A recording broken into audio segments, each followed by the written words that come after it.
하나님이 살아계시다는 확실한 증거에 대해서 두 번째로 알아보겠습니다. 그 실체를 드러내서 증명할 수는 없습니다.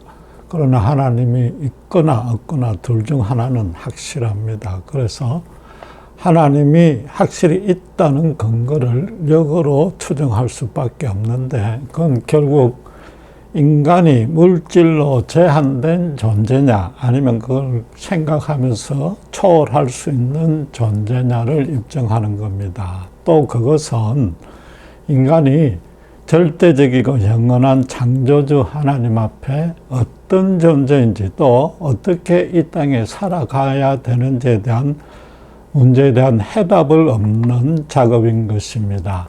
지난주에는 물질은 생각할 수 없고 인간만이 생각해서 자연의 제한을 받지 않고 자연을 초월할 수 있는 능력을 가졌다고 했습니다.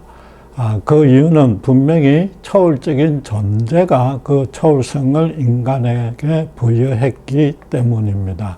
같은 맥락에서 오늘 생각해 볼 것은, 동물은 어떤 일관된 생각이 없기 때문에 추억을 하지 못합니다.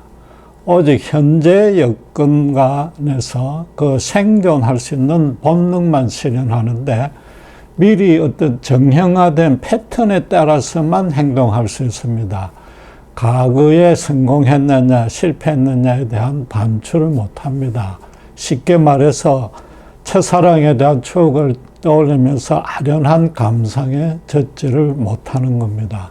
과거에 대한 추억을 못하니까 앞으로 더 나아져야 되겠다는 미래에 대한 어떤 소망도 없는 겁니다. 개미가 열심히 먹이를 보존하고 곰도 동면을 대비해서 여름에 포식을 하지만은 그 자체도 몸에 이미 장착된 프로그램대로만 따르는 겁니다.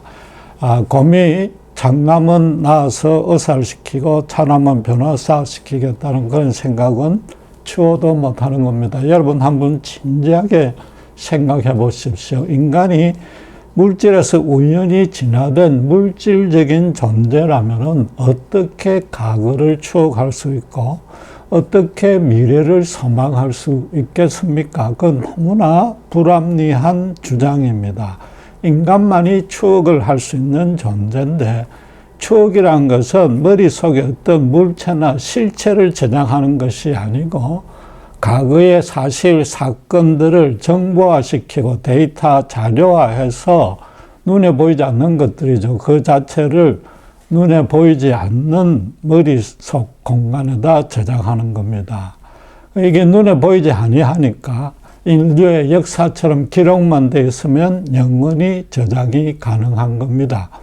물질은 물질만 그 안에 저장이 가능한 겁니다. 이것 또한 과거와 현재와 미래를 전부 다 주관하시는 절대자가 인간에게만 부여한 기능인 겁니다. 여러분 참으로 중요한 말씀을 드리는 겁니다. 인간이 과거를 추억할 수 있다는 것은 더 나아지려는 자기 개인의 삶의 앞날에 대한 소망을 가질 수 있고, 그 소망은 더 멀리 뻗어가서 영원한 미래까지 소망이 가능하다는 겁니다. 실제로 누구나 그런 소망이 있습니다. 이 자기 인생이 계획한 대로 끝나지 않냐고 죽음으로 덧없이 끝납니다. 이 땅의 현재의 삶도 인생이 너무나 왜곡되고 모순되고 고통스럽고 불합리한 점들이 많습니다. 그래서 완전하고 영원하고 절대적인 진리와 선과 아름다움을 소망을 하는 겁니다.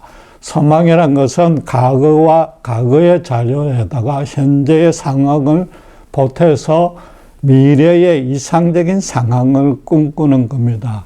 그런 소망을 갖다 보면 결국은 어떤 영원하고 절대적인 존재가를 꿈꾸게 되고, 그런 분이 다스리는 영원한 세상에 살고 싶어지는 겁니다.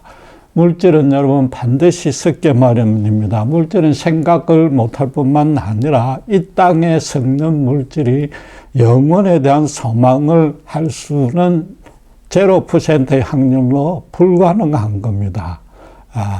이 영원한 소망 또한 영원한 존재가 있기 때문에 인간에게 심어준 겁니다. 그러나 불행하게도 누구나가 그런 소망을 의식하든 안 하든 갖고 있으면서도 미리 포기해버리고 알아보지 않으려는 사람들이 있습니다.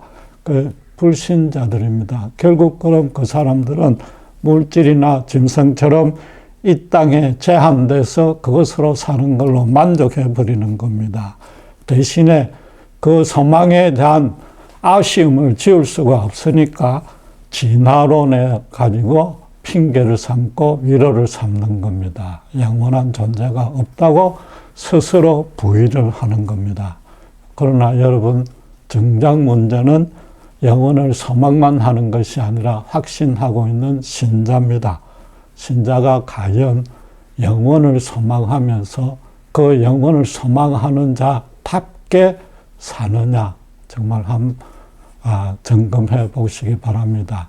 믿음이란 것이 바로 영혼을 소망하는 자답게 이 땅에서부터 그 모습 그대로 살아가는 것이 믿음인 것입니다.